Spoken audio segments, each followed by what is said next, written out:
Ryan, could you come here for a moment? A sharp female voice echoed, and I, holding back a sigh, walked over to my boss's desk. My name is Ryan. I'm a rookie, having joined the company right after college graduation. I work in sales. I really wanted to be in the IT department where I could work in silence, but my request didn't go through, so here I am. The one who called me just now was my boss, Sarah. Though she's my boss, she's only 23, a year younger than me.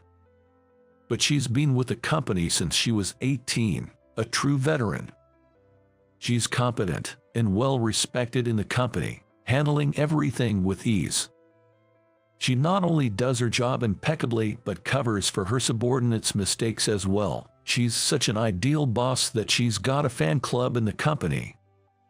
However, for some reason, she's particularly tough on me, and I frequently find myself being lectured. It's true I'm new, but I also tend to make a lot of mistakes. I was especially bad at speaking, and I even misspoke when I was helping the sales visits. I don't have many friends or a girlfriend in my personal life. It's not like I can become a smooth talker overnight. If I had to make an excuse, it's not just my poor conversational skills that's the reason I don't have a girlfriend. I have a lot of sisters. One older and two younger. Moreover, with my dad always out of town for work, it's all women at home besides me. With that setup, I kinda wanted some distance from the female species, and as a result, my age equals my years without a girlfriend. Well, I didn't get along with female friends either, so I guess I really am prone to misspeaking. Probably, that's the reason for being called out today. Ryan, what was with your comments in the meeting earlier? I expected your input, but you just stayed silent. It's problematic. Oops, my mistake. It seems the issue wasn't what I said, but rather what I didn't say. I did try my best to think of a response, but I was so focused on thinking that I ended up not saying anything. I only muttered a few words during the meeting, so her criticism might be justified. Sarah is petite and shorter than me. Her medium-length hair swayed as she looked up at me. Sarah is my boss, but she speaks politely to everyone, given her young age. But her voice was stern. I'm sorry. Meetings are also for sharing opinions, you know. Do you get that? Without me, it seems like these meetings can't happen. You're such a klutz, Ryan. When you embarrass yourself, it reflects poorly on the company. I'll make sure to train you properly. After that, Sarah started giving me more tasks. Sure, they were educational. But it was mostly easy stuff like carrying things and getting coffee. More like, I became Sarah's personal assistant. I definitely felt used. To others, it might seem enviable to be working so closely with the company's star, but I didn't feel that way at all. I mean, every day, as I assisted her on sales calls, I'd hear things like, "Sales isn't for you yet, klutz." Then, one day, Sarah took me to greet a client located a bit far away. The greeting was quick, and since the company was quite a distance away, we were supposed to head straight home afterward. However, the weather forecast was way off, and we ended up getting drenched in a sudden downpour. We were both soaked, so we rushed into a nearby convenience store. But due to the sudden rain, most of the umbrellas were sold out, and we only got one. The rain didn't seem to be letting up, so, feeling it was the right thing to do, I offered my umbrella to Sarah. Here, use this. But, if I take it, won't you get wet, Ryan? My place is just around the corner, so even if I get a bit wet, it's no big deal. This was true. My house is only a 10-minute walk away. I'd already given my mom a heads up, so she's probably already got a hot bath waiting for me, so getting a bit wet on the way home wasn't an issue. But Sarah seemed reluctant to accept my favor. Ryan, it's cheeky of you to look out for your boss like that. In times like these, it's the junior who should be the one getting spoiled, she pouted. But Sarah, your clothes, they're kinda see-through. Taking the subway looking like that might not be a great idea. I wasn't trying to tease her. I just spoke what was immediately apparent. Apparently, it was the wrong thing to say. Sarah quickly covered herself with a flustered, "Oh my goodness. I mean, everything's visible." I inadvertently blurted out. "Ire, stop it. You don't say things like that. This is why you're such a klutz." Sarah seemed really embarrassed. This was tricky. She didn't seem to take the umbrella, but I couldn't let her leave like this either. I was wondering what to do when, achoo, Sarah sneezed. She was dressed rather lightly and looked cold. I wanted to head home too, so on a whim, I asked, "Want to come to my place?" Her face turned a deeper shade of red. Could she be running a fever? "What, your place, Ryan? You might catch a cold in this weather, and there aren't any cabs around here. Might be better to head to my place." As I tilted my head pondering, Sarah became fidgety. She kept glancing at me and said, her cheeks flushed, "I mean, sure, but why is she acting so nervous? Is she cold? Or maybe worried about a change of clothes?" True, it wouldn't be appropriate to lend her mine. I might have overlooked that.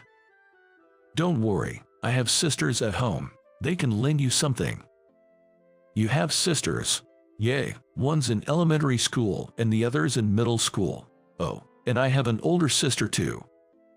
With this, Sarah seemed to finally understand. But suddenly she seemed flustered. "I mean, just because you're Ryan doesn't mean you don't have any ulterior motives, right?" "Ulterior motives? Never mind. Please just take me to your place." I still didn't get what she was getting at, but if she was okay with it, I decided to head home with Sarah. Since we had just the one umbrella, we had to share. Luckily, Sarah's petite size made it easier. Upon reaching home, my younger sisters greeted us. Usually, only the youngest is around, but with a guest over, my middle school-aged sister was present too. My older sister seemed to be still at work. I had already informed Mom, so she came out shortly after. "Sorry for the noisy household. I'm the one who should apologize for barging in like this."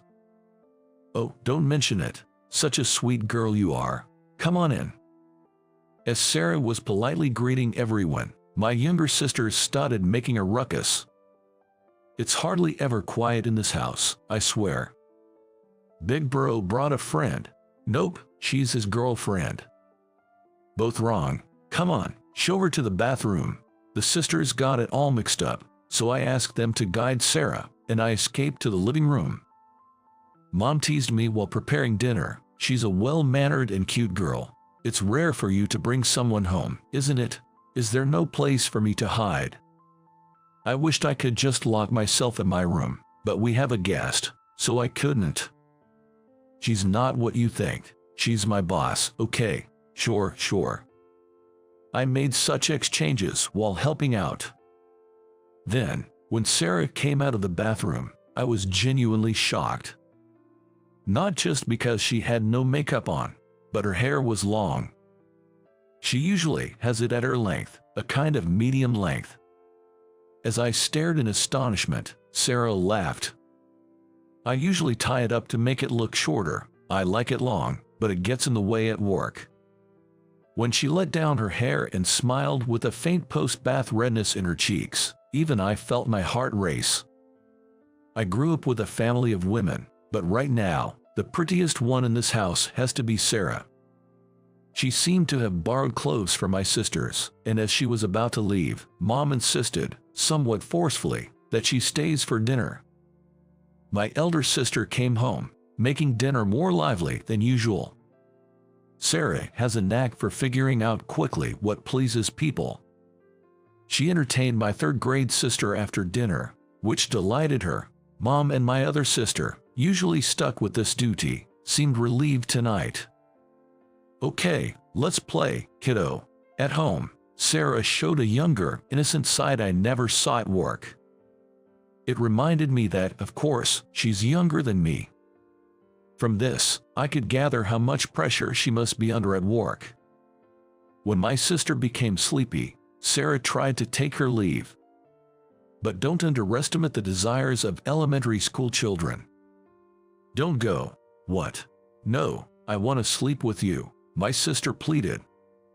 Mom tried to reprimand her. Now, don't bother our guest, but she was relentless. I sneaked a glance at the calendar. Luckily, tomorrow's a day off.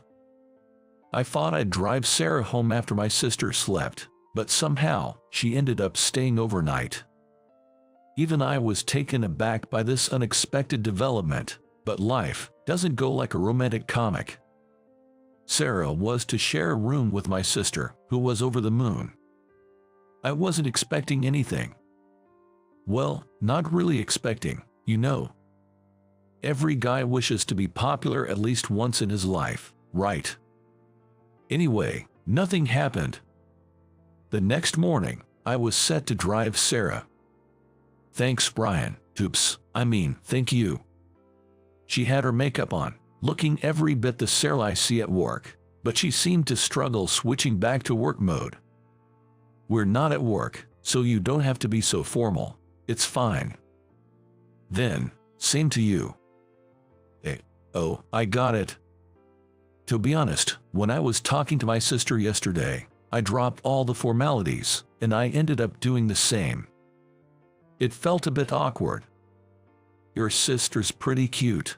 She's always up to mischief. I've got my hands full with her. It'd be great if you could come and hang out again. My sister would love that. It was meant to be casual chit-chat. My sister really tucked to Sarah, and I'd appreciate her coming around. But there was no reply. It was about time we reached the station. How about you, Ryan? Huh? Suddenly Sarah spoke up, catching me off guard. When I parked nearby and looked at Sarah's face was flushed and she was pouting. Ryan, don't you want me to come? It's not that I don't want you to. So, you'd be happy? Well, not necessarily happy. You're supposed to say you're happy, even if it's a lie.